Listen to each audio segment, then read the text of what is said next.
নন্দীগ্রামের বিডিও ভবানীপুরে নির্বাচন কমিশনে অভিযোগ তৃণমূলের। ভবানীপুরের রিটার্নিং অফিসার বদল কমিশনের। ভবানীপুরের নতুন রিটার্নিং অফিসার সুরজিৎ রায়। সুরজিৎ নন্দীগ্রাম 2-এর প্রাক্তন বিডিও। নন্দীগ্রামের বিডিও ভবানীপুরে এবার নির্বাচন কমিশনে অভিযোগ তৃণমূলের। ভবানীপুরের রিটার্নিং অফিসার বদল কমিশনের। ভবানীপুরের নতুন রিটার্নিং অফিসার সুরজিৎ রায় এবার এ নিয়ে নির্বাচন কমিশনে অভিযোগ করল তৃণমূল। আমাদের সঙ্গে রয়েছেন সরাসরি প্রতিনিধি আবির। নন্দীগ্রামের বিডিও ভবানীপুরে এবং এ নিয়ে গতকালকেই তৃণমূল নেত্রী একেবারে কমিশনকে আক্রমণ করেছিলেন, আর আজ নির্বাচন কমিশনে অভিযোগ তৃণমূলের।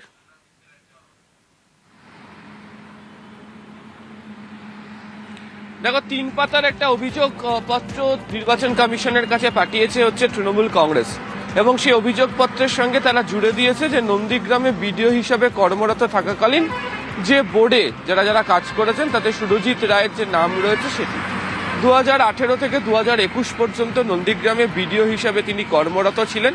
এবং এই অভিযোগপত্রে তৃণমূল কংগ্রেস উল্লেখ করেছে যে নন্দীগ্রামের যিনি বিধায়ক, যিনি এবারে ভবানীপুর কেন্দ্রের বিজেপির প্রার্থী শুভেন্দু অধিকারী, তার সঙ্গে এই আধিকারিকের ঘনিষ্ঠ যোগাযোগ রয়েছে। ফলে নির্বাচনের মতো কাজে যখন কেন্দ্রীয় নির্বাচন কমিশন বলছে যে নিরপেক্ষতা বজায় রেখে স্বচ্ছ ভাবে তারা নির্বাচন করাবে, তাহলে একজন নেতার ঘনিষ্ঠ থাকা ব্যক্তিকে কি করে একটি বিধানসভা কেন্দ্রের আরোর দায়িত্ব দেওয়া হয়, এবং এক্ষেত্রে দাঁড়িয়ে নির্বাচন কমিশন যথাযথভাবে কাজ করছে না বলে অভিযোগপত্রে উল্লেখ করেছে তৃণমূল কংগ্রেস। তুমি জানো যে গতকালই এই প্রসঙ্গে শুভেন্দু অধিকারী তিনি উল্লেখ করেছেন যে বিউরোক্রেসিতে এরকম হয় না, নির্বাচন কমিশন যথাযথভাবেই দেখে কাজ করছেন। যাদেরকে আরও দায়িত্ব দেওয়া হয়েছে তারা গত কয়েক বছর ধরে বিভিন্ন জায়গায় বিভিন্ন রকমের দায়িত্ব সামলেছেন, এমনকি মন্ত্রীদের পিএসওর দায়িত্ব সামলেছেন, এমন কয়েকজন রয়েছে হচ্ছে এই আরও হিসাবে। যদিও তৃণমূল তার যে অভিযোগপত্র সেই অভিযোগপত্রে পরিষ্কার করে উল্লেখ করেছে যে এই আধিকারিকের সঙ্গে একাধিক ঘনিষ্ঠতা রয়েছে, এই আধিকারিকের সঙ্গে যিনি প্রার্থী হয়েছেন বিজেপির, তার দীর্ঘদিন ধরে যোগাযোগ রয়েছে, এবং তিনি বর্তমানে ভূমি সংস্কার দপ্তরে কর্মরত রয়েছেন। এই আধিকারিককে দিয়ে নির্বাচন যদি করানো হয় তাহলে যে নিরপেক্ষতার কথা কমিশন বলছে তা যথাযথ হবে না। এবং গতকালকে উত্তরবঙ্গ যাওয়ার আগে মমতা বন্দ্যোপাধ্যায়, যিনি ভবানীপুর কেন্দ্রে তৃণমূল কংগ্রেসের প্রার্থীও, তিনি অভিযোগ করেছিলেন যে নন্দীগ্রামের বিডিওকে ভবানীপুরে নিয়ে আসা হয়েছে এবং কেন নিয়ে আসা হয়েছে তা নিয়ে তিনি প্রশ্ন তুলে দিয়েছিলেন। এবং তারই পরিপ্রেক্ষিতে আজকে নির্বাচন কমিশনে তৃণমূল কংগ্রেসের এই অভিযোগ জানানোটা রাজনৈতিক দিক থেকেও অত্যন্ত তাৎপর্যপূর্ণ। তৃণমূল কংগ্রেসের বক্তব্য যে তারা আশঙ্কা প্রকাশ করছেন যে কোথাও গিয়ে বিভিন্ন রকমভাবে এই ভবানীপুরের নির্বাচনের ক্ষেত্রে সমস্যা তৈরি করা হতে পারে, এবং সে কারণে কমিশনের সহায়তা নিয়ে এই কাজগুলিকে করা হচ্ছে। মূলত সেই কারণেই আরও হিসাবে নন্দীগ্রামের প্রাক্তন বিডিওকে তারা ভবানীপুরে চাইছেন না, তাই নির্বাচন কমিশনকে অবিলম্বে এই সিদ্ধান্ত বদল করার জন্য তারা নির্বাচন কমিশনের কাছে অভিযোগপত্রের সঙ্গে পাঠানো চিঠিতে উল্লেখ করেছেন। বেশ, ধন্যবাদ আবির।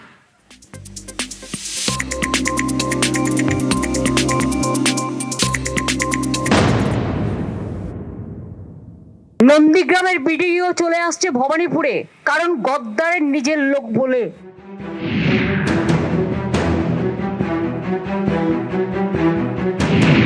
2018 সালের অগস্ট থেকে 2021 ফেব্রুয়ারি পর্যন্ত নন্দীগ্রাম 2 নম্বর ব্লকের বিডিও ছিলেন সুরজিৎ রায়। তাকে এবার ভবানীপুর বিধানসভা কেন্দ্রে রিটার্নিং অফিসার করল কমিশন।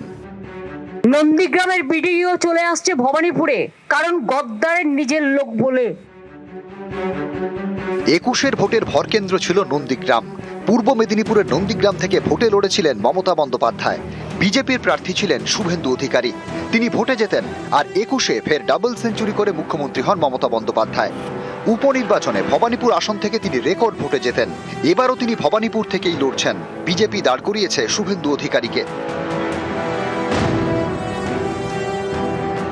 নন্দীগ্রামের বিডিও চলে আসছে ভবানীপুরে, কারণ গদ্দারের নিজের লোক বলে।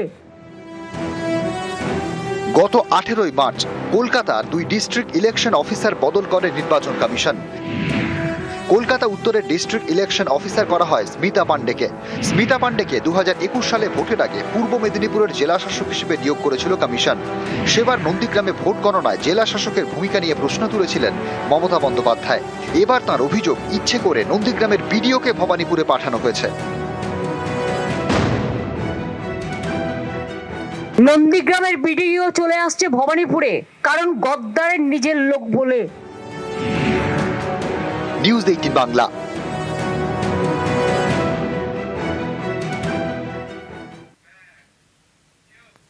একসময় সিএম হতে থাকা অফিসাররা এখন জেলা শাসক তথা ডিইও, দাবি শুভেন্দু অধিকারীর। মাননীয় বিডিও যাকে অ্যাঙ্গেল করেছেন, ওই সময়ে আমি মমতা বন্দ্যোপাধ্যায় দলের মন্ত্রী ছিলাম। সেই মন্ত্রিসভার নেতৃত্ব মাননীয় মুখ্যমন্ত্রী মমতা বন্দ্যোপাধ্যায় করেছেন। অতএব কাঁচের ঘরে বসে ঢিল মারবেন না। তাহলে আগামীকালও আমি এমন লিস্ট প্রকাশ করব যারা সিওমোতে ওএসডি হিসেবে কাজ করেছেন মুখ্যমন্ত্রীর সাথে, তারা অন্তত 5টি জেলার ডিও হিসেবে কাজ করছেন। ফের বেনজির ভাবে মাঝরাতে বদল, রাজ্যের 73 জন রিটার্নিং অফিসারকে সরিয়ে দিল নির্বাচন কমিশন, আর এর প্রতিবাদে চড়া সুর মুখ্যমন্ত্রীর।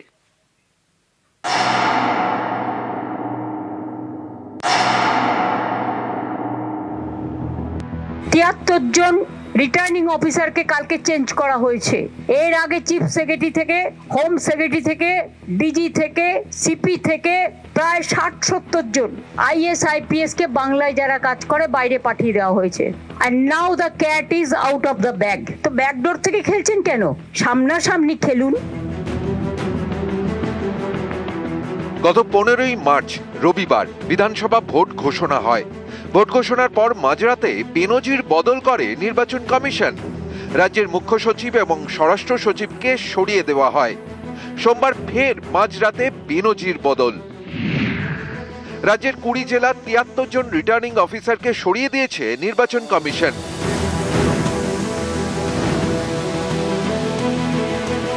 যে 20টি জেলা থেকে 73 জন রিটার্নিং অফিসারকে কমিশন সরালো, সেই জেলাগুলি হলো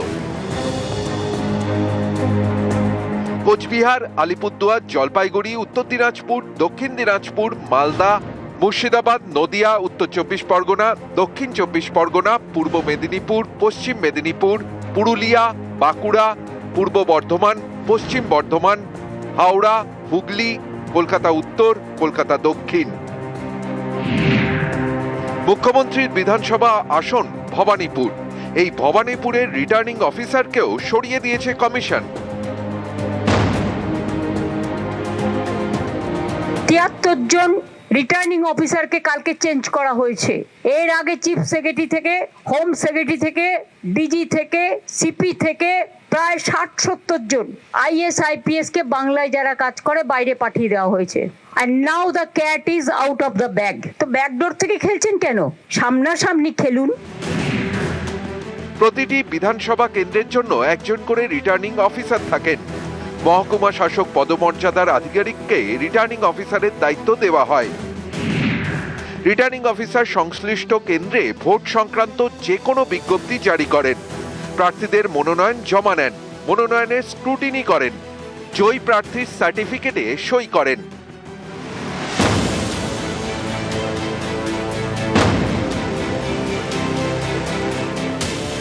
ভোট ঘোষণা হওয়ার পর থেকেই একের পর এক বদল।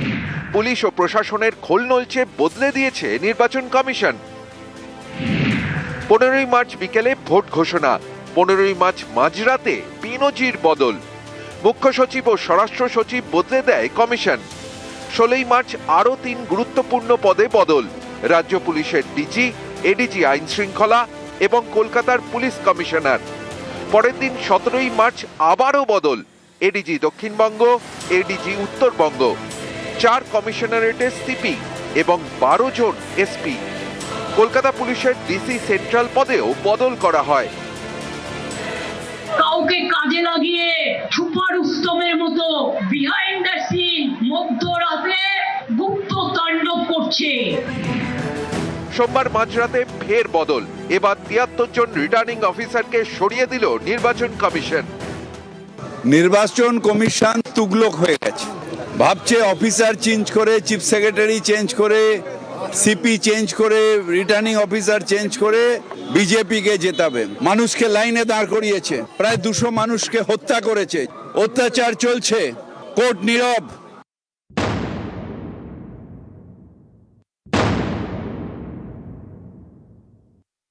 অফিসার ছিল, হয়তো বদলি হয়েছে, বহু জায়গায় এরকম ভর্তি হচ্ছে। মুখ্যমন্ত্রী তো একটা মৌরুষি পাট্টা বানিয়ে রেখেছে। মুখ্যমন্ত্রী তো স্বয়ং তার বৈঠকে বলেছেন আমাদের চলছে না, চলবে না। তার মানে কি মুখ্যমন্ত্রী সেখানে নিজেদের লোক বসিয়ে রেখেছিলেন, তার কথা মতো উঠবে বসবে, সেই জন্য নির্বাচন কমিশন ট্রান্সফার করে দেওয়া যায়, তাদের সেই চক্রান্ত ফেল করেছে। নিউজ 18 বাংলা।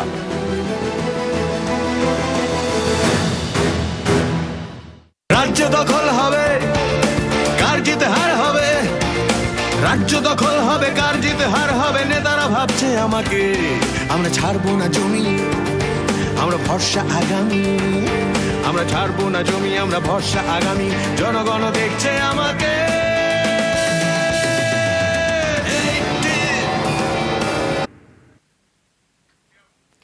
জঙ্গলমহলে জমজমাট ভোট যুদ্ধ, দেওয়ালে দেওয়ালে লড়াই। পুরুলিয়া তৃণমূলের বাজি সরকারি প্রকল্প, পাল্টা অনুন্নয়নের অভিযোগে সরব বিজেপি।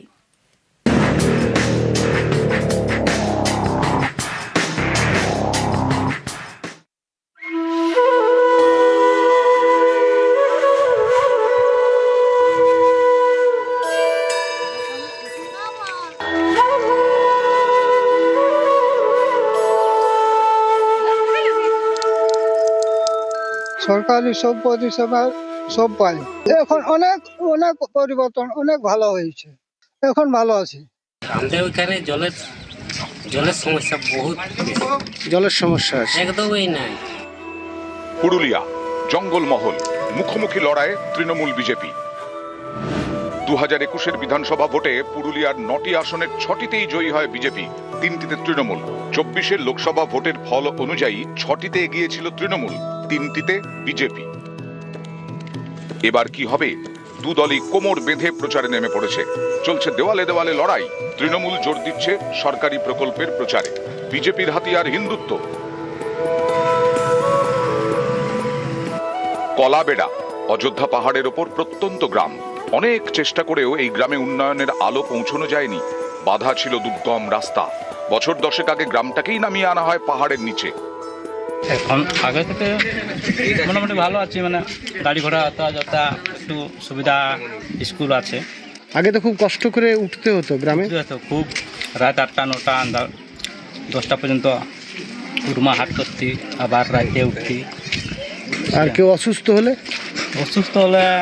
খুবই পাহাড়ের উপর থেকে নিচে নামানো খুব কষ্ট। এক কথায় ভালো আছো? হ্যাঁ, জল আলো সবটাই সুবিধা, সরকারি সব পরিষেবা সব পাই। এখন অনেক অনেক পরিবর্তন, অনেক ভালো হয়েছে, এখন ভালো আছি। লক্ষ্মীর ভান্ডার রাজ্য সরকারের অন্যতম সফল প্রকল্প। লক্ষ্মীর ভান্ডারকে সামনে রেখে ভোট বাক্সেও লক্ষ্মী লাভ করেছে তৃণমূল। এবারেও শাসক দলের দেওয়াল জুড়ে সেই লক্ষ্মীর ভান্ডারের কথা। লক্ষ্মীর ভান্ডার পান? হ্যাঁ পাই, খুবই ভালো। দেখুন আমরা তো বেকার মানুষ, আমাদের তো সেরকম কোনো রোজগার নেই, তাহলে টুকটাক আমাদের জন্য, মহিলাদের জন্য সুবিধাই আছে, হয়েছে টুকটাক। সম্প্রতি বেকার ভাতা দেওয়া শুরু করেছে রাজ্য সরকার, যুবসাথী প্রকল্প, এরও প্রচার করছে তৃণমূল। আমাদের স্টুডেন্ট লাইফে টুকটাক যেটা খরচা চলে সেটা চলে এসে, মানে যেমন টোটো ভাড়া, গাড়ি যাওয়া আসা, তারপরে বিভিন্ন পরীক্ষার ফর্ম ফিল আপে, কলেজের সুবিধা আছে, অনেক সুবিধা। যদি নিয়োগ গেলে একটু হয়তো ভালো করে, তাইলে আরো ভালো হইতো। বিজেপিও বসে নেই, তারা শান দিচ্ছে হিন্দুত্বে। তৃণমূলের উন্নয়নের দাবিও মানতে নারাজ বিজেপি। আমাদের ওইখানে জলের সমস্যা বহুত, জলের সমস্যা আছে একদমই নাই। পুরুলিয়া থেকে ইন্দ্রজিৎ মণ্ডল, নিউজ 18 বাংলা।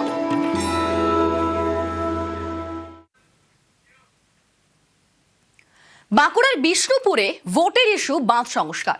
স্থানীয়দের বক্তব্য, বহু বছর আগে 7টি বাঁধ তৈরি করেছিলেন মল্ল রাজারা, যার মধ্যে 6টির অবস্থা জীর্ণ। বিষ্ণুপুরবাসীর দাবি, ভোটে যেই জিতুক, বাঁধগুলি সংস্কার দরকার। আমাদের যে সরকারি আসুক না কেন, বাঁধগুলো যাতে ভালো হয়, পুনরুদ্ধার হয়, এবং বাঁধগুলো যাতে ইতিহাস সমৃদ্ধ যে সিস্টেমটা ছিল সেই সিস্টেমটা যাতে বজায় থাকে, এটা আমাদের বিষ্ণুপুরবাসী মল্লভূমবাসীর কাছ থেকে আমার আবেদন জানাচ্ছি।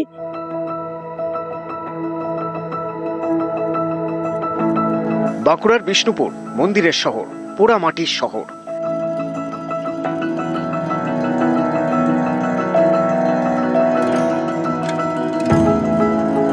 বিষ্ণুপুর প্রায় সারা বছরই রুখাসুখা। দ্বারকেশ্বর নদীতে নামমাত্র জল।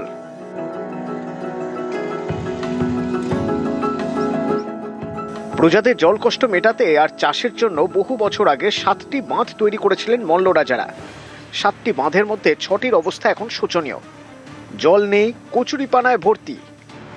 যমুনা বাঁধ, কৃষ্ণ বাঁধ, গাতাত বাঁধ, কালিন্দী বাঁধ, পোকা বাঁধ সবকটিরই এক হাল, আগাছায় ভরা। কয়েকটি বাঁধ আবার জমি মাফিয়ার খপ্পরে। বাঁধের জমি দখল করে বাড়ি তৈরি করে ফেলা হয়েছে বলে অভিযোগ।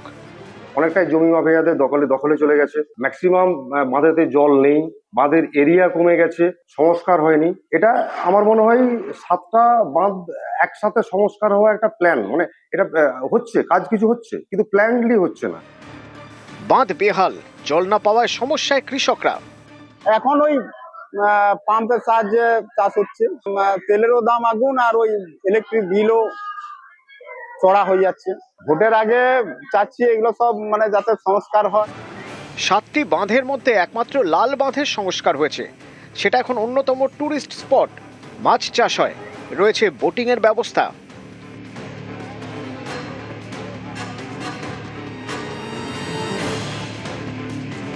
বিষ্ণুপুরের সপ্তবাঁধের মধ্যে লালবাঁধ অবশ্য অন্যতম আকর্ষণীয় কেন্দ্রে। আগামী 5 বছর আগের লালবাঁধ আর এখনকার লালবাঁধের মধ্যে মানে অনেক তফাৎ। চারিদিক বাঁধানো হয়েছে, নতুন করে আলো হয়েছে, রাস্তা হয়েছে, সিসিটিভি, নতুন সংযোজন যাকে বলে সিসিটিভি। সামনে ভোট, পাবলিক বলছে বাঁধের মেরামতি করতে হবে। প্রার্থীরাও এখন বলছেন ভোটে জিতলেই মেরামতি হবে। দয়া করে আপনাদের ঘরের মেয়েকে আপনারা একবার জনপ্রতিনিধি করুন, এমএলএ ভোটে জেতান একবার। আমি আপনাদেরকে কথা দিচ্ছি ওই 7টা বাঁধ আমি সংস্কার করব। যমুনা বাঁধের ক্ষেত্রেও আমরা অলরেডি নগরায়ণ দপ্তরে 75 লাখ টাকা ফান্ড আমরা পাঠিয়েছি এবং সেটি প্রায় সময়ের অপেক্ষা, স্যাংশন খুব তাড়াতাড়ি হয়ে যাবে। আর বাকি যে পোকা বাঁধ থেকে আরম্ভ করে বাকি যে বাঁধগুলি আছে সেগুলি রায়তি বাঁধ। মালিক পক্ষের সাথে কথাবার্তা আমাদের চলছে। সকলের একটাই দাবি, এই বাঁধ সংস্কার। 26-এর বিধানসভা নির্বাচনে যে জিতুক এই বাঁধ সংস্কার করুক। এখন দেখার বিষয় এই বাঁধ আদৌ সংস্কার হয় নাকি এভাবেই পড়ে থাকে। বিষ্ণুপুর থেকে দেবব্রত মণ্ডল, নিউজ 18 বাংলা।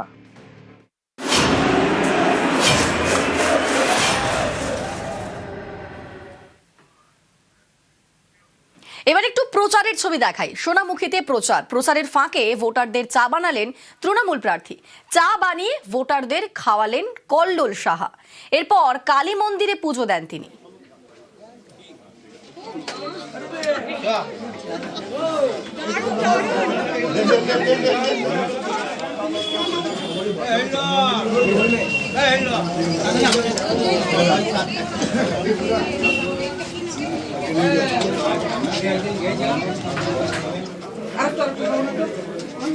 প্রচারের ফাঁকে ভোটারদের চা বানালেন তৃণমূল প্রার্থী। চা বানিয়ে ভোটারদের খাওয়ালেন কল্লোল সাহা। এরপর কালী মন্দিরে পুজো দেন তিনি। মা ও সন্তানকে দিয়ে করিয়ে নেবে, দুজন রয়েছে, মা সন্তানকে দিয়ে করিয়ে নেবে। মায়ের নারায়ণী নমস্তুতে, জয় নারায়ণী নমস্তুতে। আমি এখানকার ভূমিপুত্র, সকলের আমি ঘরের ছেলে এবং সকলে আমাকে ভালোবাসে। আমি তারই প্রতিদান স্বরূপ তাদেরকে নিজে হাতে চা বানিয়ে খাওয়ালাম। এই ঘটনা শুধু ভোটের জন্য নয়, এই ঘটনা ভোট যখন থাকে না তখনও আমার এই ধরনের ব্যবহার থাকে এদের সাথে। মানুষের সমর্থনে বিপুল সমর্থন, মোর দেন 100%। আর তৃণমূলের পাশাপাশি সোনামুখীতে ভোট প্রচারে বিজেপি প্রার্থী। কালী মন্দিরে পুজো দিয়ে প্রচার শুরু। ঢাক ঢোল বাজিয়ে ঘুরলেন এলাকায় এবং দেওয়ালও লিখলেন বিজেপি প্রার্থী। কালী মন্দিরে পুজো দিয়ে ভোট প্রচার, দেওয়াল লিখলেন বিজেপি প্রার্থী, ঢাক ঢোল বাজিয়ে ঘুরলেন এলাকায়। পুজো দিয়ে সমস্ত কার্যকর্তাদের নিয়ে পুজো দিয়ে মায়ের কাছে এটাই প্রার্থনা করলাম, মা পশ্চিমবাংলার ভালো করুন। সোনামুখীতে ইস্যু তৃণমূলের বিরুদ্ধে সবকিছু, কিন্তু গরিব মানুষের যেটা পাওনা সেটা সোনামুখীর মানুষ বঞ্চিত হয়েছে। যে 15টা অঞ্চল আছে সেই 15টা অঞ্চলে আজকে কৃষকরা হতাশ, আলুর দাম নেই, আলু বিক্রি হচ্ছে না, আর তৃণমূলের খোঁজ নেই। তাই এবারে সোনামুখীর মানুষ বলছে আলুর দাম নেই, তৃণমূলের ভোট নেই।